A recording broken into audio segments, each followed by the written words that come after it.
मुंबई पलटन का एक एक प्लेयर 100 पर है भारी। पूरी मुंबई इनकी आभारी। छोटी दिवाली मनाई गई मुंबई में क्योंकि मुंबई इंडियंस बन गई है 5वीं बार आईपीएल की चैंपियन। 5 का लगा दिया है पंच, बन गए हैं ये आईपीएल की दुनिया के सरपंच। They are outstanding. 2013, 2015, 2017, 2019, 2020, भाई ये भी तो साल थोड़ा सा ऑड ही था ना। अजब था ये साल, गजब है ये team.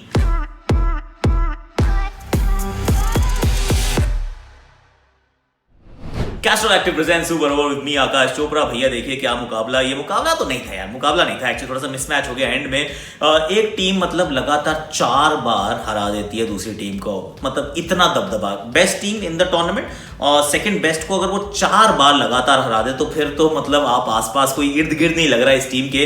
This is not just the best IPL team, 5वीं बार जीत गया टाइटल। बेस्ट तो आपको मानना ही पड़ेगा क्योंकि second best is 3, third best is 2। 5 बार जो जीत जाता है ट्रॉफी, और याद करिए कि पहली बार 2013 में जीती थी, उसके बाद सिर्फ दबदबा रहा है। They are not just the best IPL team, they are the best T20 franchise in the world, on the planet. इनसे बेहतर कोई नहीं।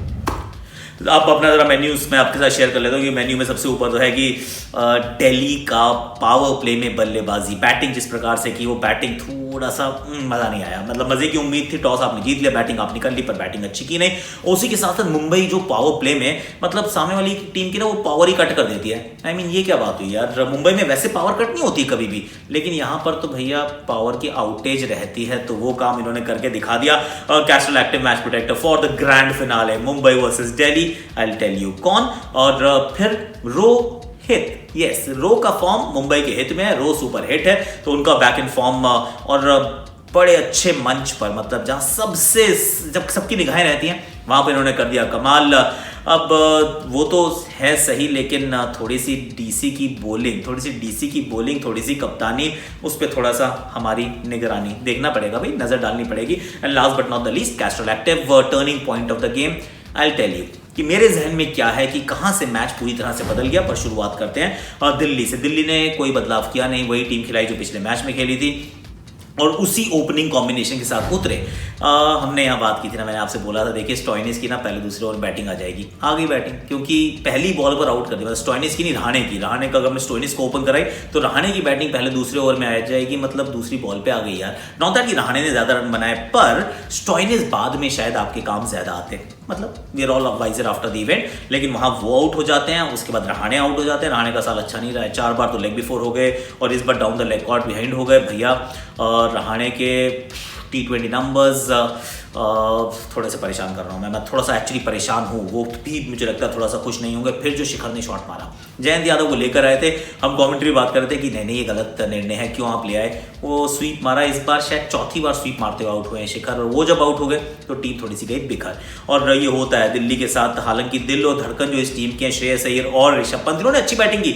ये एक्चुअली पंत का तो पहला ही अर्धशतक था इस साल का, इस टूर्नामेंट का, तो उन्होंने अच्छी बैटिंग की। श्रेयस अय्यर भी जमे रहे। एंड में ऐसा लगा ही just run out of steam, कि मतलब वो ताकत बची नहीं है एंड में। जो आप 170 175 की तरफ देख रहे थे, आप 156 पे रुक गए। 156 नहीं यार, अब तक 56 ना काम होने वाला था नहीं। तो वहां मुझे लगता है बैटिंग थोड़ा सा एक बार फिर, that's been the problem throughout the season. Batting जहां पे आप उम्मीद करते हैं कि बड़ा कुछ होगा, कमाल धमाल होगा, वो batting has not lived up to its reputation. वो जो कहते हैं ना बड़ी बिलिंग होती है, वो वाला काम मुझे नहीं लगता दिल्ली ने किया इस पूरे साल। आप मेरी बात से डिसएग्री कर सकते हैं, but that's what I feel. Mumbai की बात करते हैं। मुंबई देखिए ये ना नट बोल्ट ढीले कर देते हैं, क्योंकि शुरू में आते हैं ट्रेंट बोल्ट, जिनकी थोड़ी सी फिटनेस को लेकर सवालिया निशान था कि खेलेंगे नहीं खेलेंगे, क्या होगा नहीं होगा। भैया खेले भी और कमाल किया भी, पहली बॉल पे। आई मीन पहली बॉल ऑलमोस्ट अनप्लेबल थी, वो मार्कस स्टॉइनिस के ठक करके लगी, पीछे की तरफ कैच आसान सा पकड़ लिया क्विंटन डी कॉक ने। उसके बाद रहाणे को आउट कर देते हैं, बाद में आते हैं तो फिर हेडमायर को आउट कर देते हैं, बीच में आता है जयंत यादव, वो आउट कर देते हैं। एक के बाद एक आउट ही करे जा रहे हो यार, ये कोई तरीका थोड़ी ना है। आई मीन ये जो टीम है जिस तरीके से गेंदबाजी करके कमाल करती है, ये पकड़ लेती है यार। अमूमन इनकी बैटिंग जो है वो ताकत ज़्यादा रहती है। अभी तक के इतिहास में ये हुआ था कि मुंबई ने 4 टाइटल जीते, चारों पहले बैटिंग करते हुए जीते, लेकिन अब पहली बैटिंग आई नहीं है, तो बॉलिंग ने कहा चलिए आज हमारी बारी, आज हम आगे चलते हैं और वहाँ काम करते हैं। अब परेशानी की बात ये भी है कि ट्रेंट बोल्ट भी तो दिल्ली की टीम में थे पिछले साल तक, जयंत यादव 2 साल पहले दिल्ली की टीम में थे, दोनों चले गए मुंबई की तरफ और दोनों ने किया कमाल। जयंत यादव की बॉल टर्न हो रही थी, बहुत किफायती थे। इस मैच में खिलाया राहुल चाहर की जगह। कहते हैं कि वो सिलेक्शन भी ना मतलब सही समय पे सही फैसला, वही तो जीत हार का फैसला या का फासला तय करती है। तो वो काम किया यार रोहित की टीम ने और पकड़ के रख लिया दिल्ली को। Castrol active match protector for the game between Delhi and Mumbai. अब उनकी बात करते हैं। बात मैं करने वाला हूँ ट्रेंट बोल्ट की। भैया ये 440 वोल्ट के झटके देते हैं यार और अलग अलग स्टेजेस पे अलग अलग कारनामा करते हैं। शुरू में आए पहली बॉल पे मार्कस स्टोइनिस को आउट कर दिया ठप करके, चलो थैंक यू वेरी मच। दूसरा ओवर डाल रहे थे तो रहाणे को आउट कर दिया, चलो जी आप भी पीछे चलो। अगर आप इस प्रकार से विकेट चटकाते रहोगे, आई मीन इन्होंने first over of the IPL 8 बार विकेट चटकाए, 8 बार। That's the kind of start that sets the tone for the game. No, मतलब टोटल 14 + 2 16 मुकाबले खेले हैं, उनमें से 8 मुकाबलों में, और ये 16 पूरे खेले नहीं तो एक मैच में रेस्ट भी किया था, तो 15 मुकाबलों में से 8 बार पहले ओवर में विकेट चटकाना। That's phenomenal। पिछली बार जब दिल्ली से भिड़े थे तो पहले ओवर में 2 चटकाई थी, यहाँ पर पहले ओवर में 1 चटका दी, तीसरे ओवर में फिर 1 और चटका दी। बाद में आए तो हेटमायर को आउट कर दिया। अब भाई हेटमायर को तो खिलाया इसलिए था कि बड़ी बड़ी हिट लगाएंगे बाद में, पर उनसे वो हो ना पाया। स्लोअर बाउंसर, हर फेज के लिए इनके पास एक अलग रणनीति रहती है और उसका सही एग्जीक्यूशन होता है। So well done Trent Boult, he is my Castrol active match protector for the game between Delhi and Mumbai. अगर आपने इनको चुना था तो फटाफट से link is in description, Facebook page Castrol active, you know the drill, you might have won yourself a Castrol active goodie. Rohit की form की बात करनी बड़ी जरूरी है भाई। रो सुपर हिट है क्योंकि देखिए इनके जो प्लेऑफ के नंबर्स थे ना, बहुत साधारण नंबर्स थे एक्चुअली। 12-13 का इनका औसत था और 12-13 मैचेस के बाद तो सैंपल साइज बहुत बड़ा है, खिलाड़ी भी ये बहुत बड़ा है, पर नंबर जो थे वो थोड़ा सा मुझे परेशान कर रहे थे। मैंने कहा यार ये बात तो ठीक नहीं है, क्योंकि अगर इतना बड़ा खिलाड़ी है तो बड़े मंच पे तो यार मतलब बॉस कौन है ये तो दिखाना पड़ेगा ना। लेकिन पहले क्या हुआ तो बीत गई सो बात गई। लेकिन सच्चाई है जब पिछली बार दोनों टीम्स मिली थी तो 0 पर आउट हो गए थे, रविचंद्रन अश्विन का शिकार बने थे।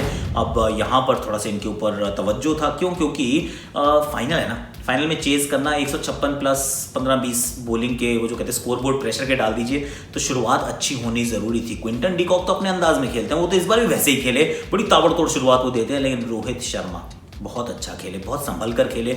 जहां मारने की जरूरत थी वहां मारा, जहां पे संभलने की जरूरत थी वहां संभाला और साथ में खिलाड़ी को साथ खिलवाया। और जब आउट हुए तब तक मैच आपकी मुट्ठी में पूरी तरह जा चुका था। तो रोहित का फॉर्म ये भारत के लिए भी अच्छा है, ये टीम के लिए भी अच्छा है। और यहाँ एक छोटा सा एक सवाल छोड़ के गया मेरे जहन में, आई एम श्योर कि आप भी यही सोच रहे होगे कि यार अगर 10 तारीख को ये खिलाड़ी खेल रहा है, 68 रन बना रहा है, फिट है, भाग रहा है, सब कुछ ठीक है, अगर 10 तारीख को फिट है तो 27 तारीख के लिए फिट क्यों नहीं है? क्योंकि इंडिया के जो पहले मैचेस हैं, जो व्हाइट बॉल क्रिकेट है, वो ऑस्ट्रेलिया में 27 तारीख को शुरू होनी है। अभी भी 17 दिन है उसके अंदर।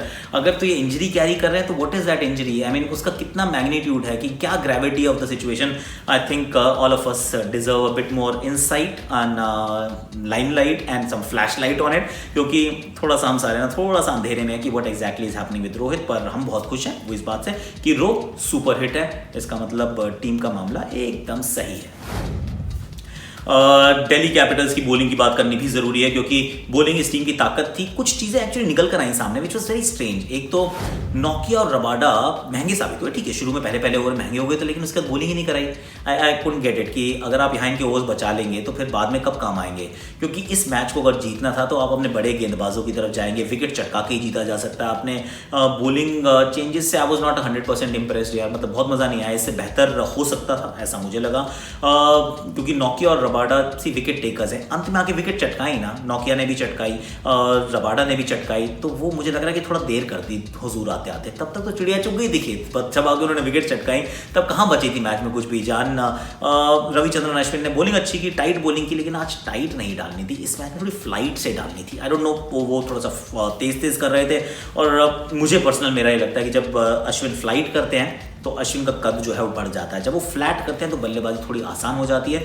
जयंत को मिल रही थी वो टर्न एंड बाइट, वो तभी मिलती है ना थोड़ा सा और हवा में गेंद को डालें। So I was a little surprise there. Dubey ji ने अच्छी बॉलिंग की, अच्छी दुबे जी ने खराब बॉलिंग नहीं की, ही वाज एक्चुअली ऑलराइट। पर यहाँ मैं मिश्रा को मिस किया। मिश्रा जी होते ना तो थोड़ा सा और मजा आता, क्योंकि वो तो बड़ी अच्छी फ्लाइट से बॉल डालते हैं और विकेट चटकाते हैं। और ऐसे बड़े फाइनल में ना वैसा बड़ा प्लेयर चाहिए था।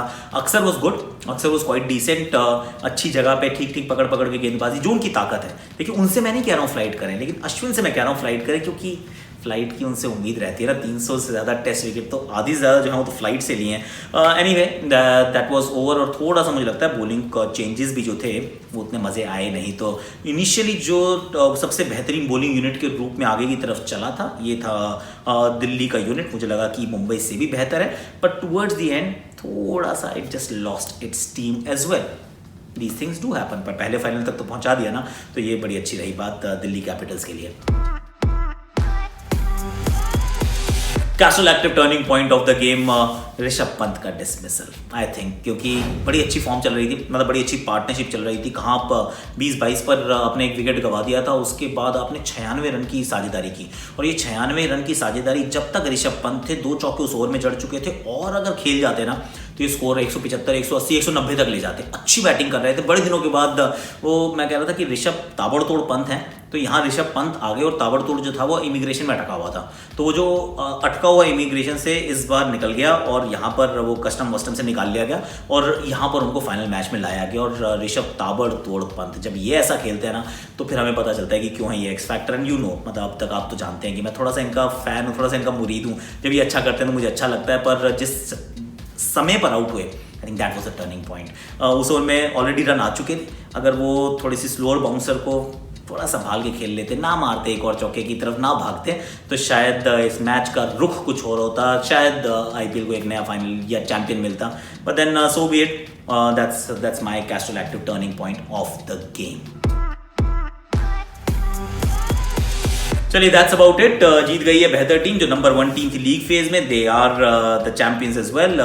पहली बार जीतना मुश्किल, दूसरी बार जीतना उससे भी कठिन। वो जो ऑड ईयर्स का जो सुपरस्टिशन था that's also done and dusted. This is a team that is just, मतलब ये चैंपियन से भरी हुई टीम है, ये चैंपियन टीम है Mumbai Indians. Take a bye. चलिए अब लाइक कीजिए, शेयर कीजिए, सब्सक्राइब कीजिए, कमेंट कीजिए, नोटिफिकेशन घंटी बजाते रहिए। और thank you so much all of you, like my heart felt gratitude. Thank you so much कि आप पूरे आईपीएल में लगातार हर सुबह हर शाम आप मेरे साथ जुड़े रहे। तो आपके बिना ये संभव था नहीं। हम 2 मिलियन की फैमिली से भी हम ऊपर बढ़ गए, आगे की तरफ बढ़ रहे हैं, और ये अपना कारवां चलता रहेगा, रुकना नहीं है अपने को। ये अभी आईपीएल की टीम ऑफ द सीजन हम पिक करेंगे, फिर best batsman, best bowler, best overseas players, best uncapped players and a lot more. क्योंकि आपका और मेरा रिश्ता तो पुराना है ना, मतलब ये तो आईपीएल जब नहीं थी, जब लॉकडाउन था तब भी चल रहा था, और जब आईपीएल अब खत्म हो गई है तब भी अपना जो आपस का रिश्ता है वो तो चलता रहेगा। Thank you so much for all your love, a lot of gratitude.